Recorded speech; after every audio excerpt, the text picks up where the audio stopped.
خطبہ نمبر 116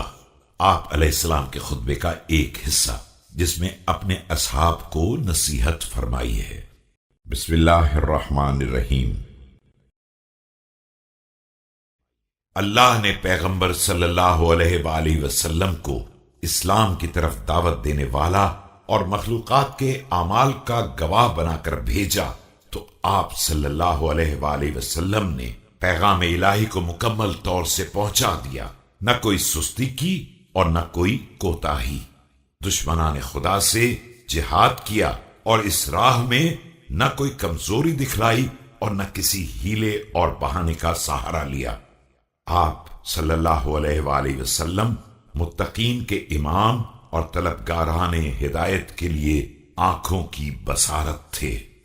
اگر تم ان باتوں کو جان لیتے جو تم سے مخفی رکھی گئی ہیں اور جن کو میں جانتا ہوں تو صحراؤں میں نکل جاتے،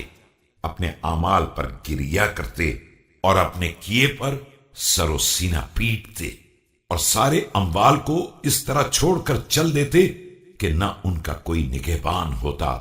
اور نہ وارث، اور ہر شخص کو صرف اپنی ذات کی فکر ہوتی، کوئی دوسرے کی طرف رخ بھی نہ کرتا۔ لیکن افسوس کہ تم نے اس سبق کو بالکل بھلا دیا جو تمہیں یاد کرایا گیا تھا،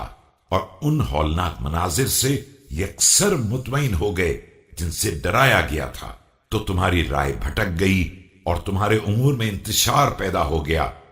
اور میں یہ چاہنے لگا کہ کاش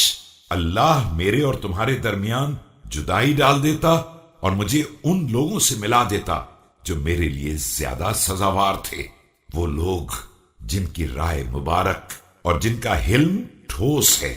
حق کی باتیں کرتے ہیں اور بغاوت و سرکشی سے کنارہ کرنے والے ہیں۔ انہوں نے راستے پر قدم آگے بڑھائے اور راہ راست پر تیزی سے بڑھتے چلے گئے، جس کے نتیجے میں دائمی آخرت اور پرسکون کرامت حاصل کر لی۔ آگاہ ہو جاؤ کہ خدا کی قسم تم پر بنی ثقیف کا وہ نوجوان مسلط کیا جائے گا جس کا قد طویل ہوگا اور وہ لہرا کر چلنے والا ہوگا، تمہارے سبزے کو ہضم کر جائے گا اور تمہاری چربی کو پگھلا دے گا۔